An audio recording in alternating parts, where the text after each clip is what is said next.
The cake knife was already touching my pregnant belly when my sister screamed, "This is my day." Everyone in the room froze. I remember the silver blade trembling inches from the life growing inside me, the candles still burning behind her, and my mother whispering my name as if saying it softly could stop what was happening. My sister, Elena, had never looked at me with that kind of hatred before. But 9 months later, when I opened the door and saw who was standing on my porch, I understood that the knife had never been the most dangerous thing in that room. Before we begin, if you enjoy emotional and inspiring stories like this, make sure to support the channel by liking this video, subscribing, and sharing your thoughts in the comments. Your support helps us bring more powerful stories of kindness, hope, and humanity. My name is Mara, and at the time of that birthday party, I was 36 weeks pregnant with my first child. My husband Daniel and I had spent years saving for a small home, and although the house was modest, the nursery window looked toward a maple tree that turned gold every autumn. We were exhausted, nervous, and happier than we had ever been. My older sister Elena was the opposite. She was 31, brilliant, beautiful, and accustomed to being the center of every room she entered. Our parents adored her confidence, and I had spent most of my life quietly making excuses for the sharp edges underneath it. That evening was supposed to celebrate Elena's promotion. She had become regional director at a design company, and Mom had ordered a 3-tier cake decorated with tiny sugar roses. Elena arrived late, wearing a white dress and carrying flowers. Everyone applauded. I smiled and hugged her, even though she barely returned it.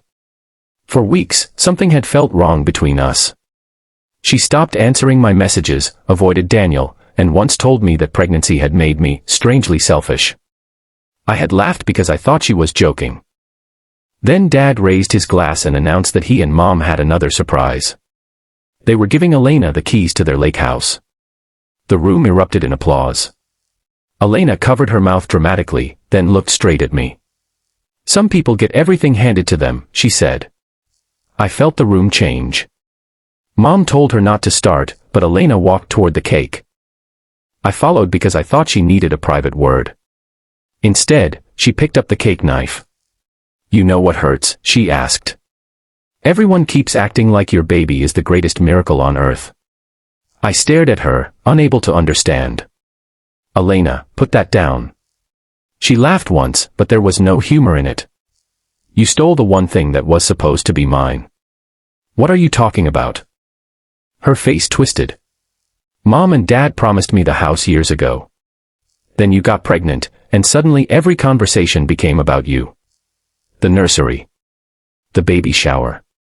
Your doctor appointments. Your future. Even tonight, they couldn't stop talking about you.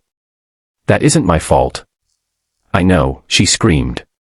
"That's what makes it worse." She stepped closer. The blade touched my dress, and I instinctively put both hands over my stomach. Daniel moved between us, but Dad grabbed his arm, afraid that one sudden movement might make things worse. My sister's breathing became ragged. Then, as quickly as the storm had risen, her wrist dropped. The knife clattered onto the floor. Elena looked at my belly, then at her own trembling hands. For 1 second, I saw fear where anger had been. She whispered, "I didn't mean to," and ran from the house. I expected my parents to follow her. Instead, Mom came to me, crying, and said, "She's been struggling for months." I stared at her. "And you knew?" Dad looked down. "We thought she would calm down." That sentence broke something inside me. Not because Elena had threatened me, but because everyone had watched her unravel and decided silence was easier. That night, Daniel drove me to the hospital to make sure the baby was safe. The doctor said our daughter was fine, but my blood pressure was high. As I lay beneath the fluorescent lights, I kept seeing the knife. Not the blade itself, but Elena's eyes behind it. 3 days later, Elena disappeared. Her apartment was empty. Her phone was disconnected. Her car was found near the train station. The police said she was an adult and could leave if she wanted. Mom blamed herself. Dad became silent. I stopped answering questions about her. Then a letter arrived. It had no return address. Inside was a photograph of Elena as a child, sitting on Dad's shoulders at the lake house.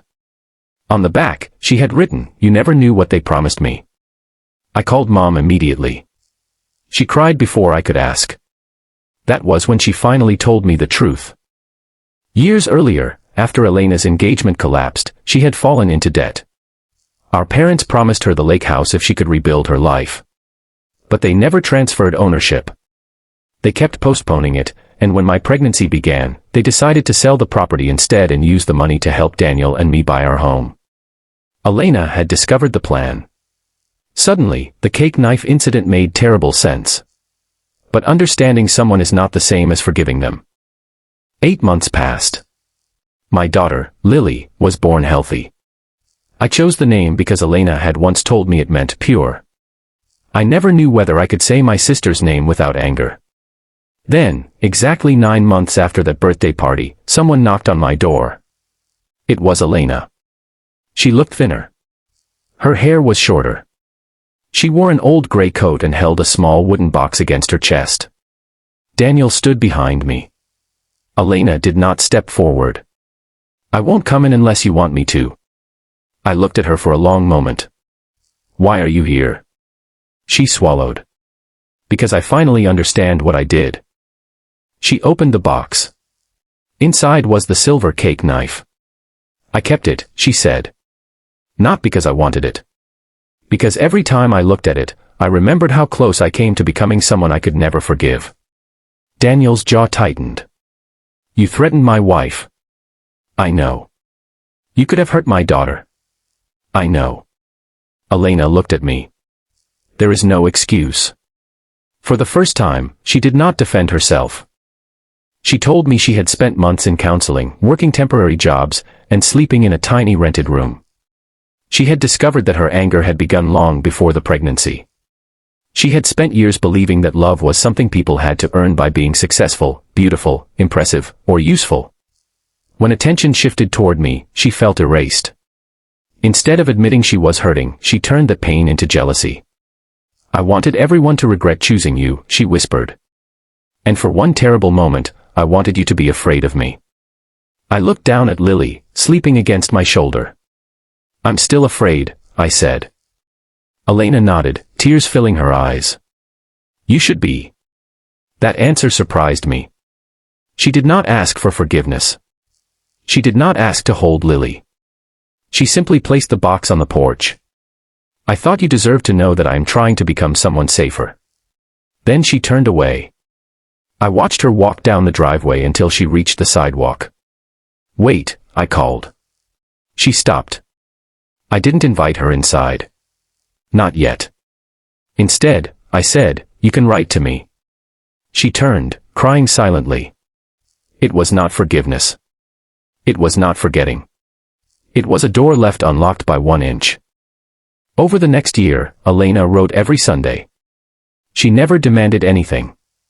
She told me about therapy, work, mistakes, and small victories. She apologized without repeating the word but. Slowly, my fear became caution, and caution became something softer. One spring afternoon, Lily took her first steps in our backyard. My parents were there. Daniel was laughing. Elena stood several feet away, uncertain whether she belonged. Lily looked at her, smiled, and reached out. Elena froze. I nodded. She came forward slowly and knelt in the grass. Lily placed both tiny hands on her face. Elena began to cry. I realized then that forgiveness was not a door we opened for the person who hurt us. Sometimes it was a window we opened for ourselves, so the past could finally breathe without filling the whole room. If this story touched your heart, share your thoughts in the comments. Tell us whether you believe people can truly change, or if some wounds are too deep to repair. And if you've ever experienced a second chance, your story might give someone else hope. Please like this video if it moved you, and subscribe for more stories about kindness, hope, courage, compassion, and humanity. There were difficult weeks between those letters. Once, Elena missed 3 Sundays, and I felt the old fear return before I could stop it. I told Daniel I was angry with myself for caring. He reminded me that trust was not a switch. It was a staircase, and Elena had only taken the first few steps. When her letter finally came, she explained that she had left therapy early one afternoon after hearing a woman describe the same kind of resentment she carried. Instead of staying to listen, Elena walked for 2 hours. She said she had realized that running away from uncomfortable feelings had always been her favorite way of avoiding responsibility. Another time, Mom asked whether I would consider having Elena at Lily's first birthday. I said no. Mom looked disappointed, but she accepted my answer. That mattered more than she knew. For years, my family had confused keeping peace with doing what was right. This time, nobody pressured me. A month later, Elena sent a small package. Inside was a knitted yellow sweater for Lily and a note that said, "You don't have to use this." I made it because I wanted to give something without expecting anything back. I held the sweater for a long time. Then I dressed Lily in it. When I sent Elena a photograph, she replied with only 3 words, "Thank you for trusting." That was the first time I understood that change was often quiet. It did not arrive with dramatic speeches or perfect apologies. It appeared in boundaries respected, promises kept, and ordinary choices made differently. At Lily's second birthday, Elena stood at the edge of the garden carrying a wrapped book. She asked permission before entering. She asked permission before hugging me. She asked permission before picking up Lily. Each question seemed small, almost awkward, but each one carried the weight of everything she had learned. Dad watched from the patio and whispered, "I wish we'd understood sooner." I answered, "Maybe then none of this would have happened." He looked at me. I know. There was no defense in his voice either. That evening, I found the wooden box in my closet. The cake knife was still inside. I had never thrown it away. I carried the box to the kitchen and placed the knife beside the ordinary utensils. In the kitchen drawer. It no longer belonged to that night. It was just a piece of metal. The memory, however, had become something else, a reminder that love without honesty can become blindness, that pain ignored can turn poisonous, and that forgiveness without boundaries is not forgiveness at all. 9 months after a knife was raised in anger, Elena held Lily's hand beneath the maple tree. The same woman who once shouted, "This is my day," now whispered, "Your day is beautiful." And for the first time, nobody needed to be the center of the room.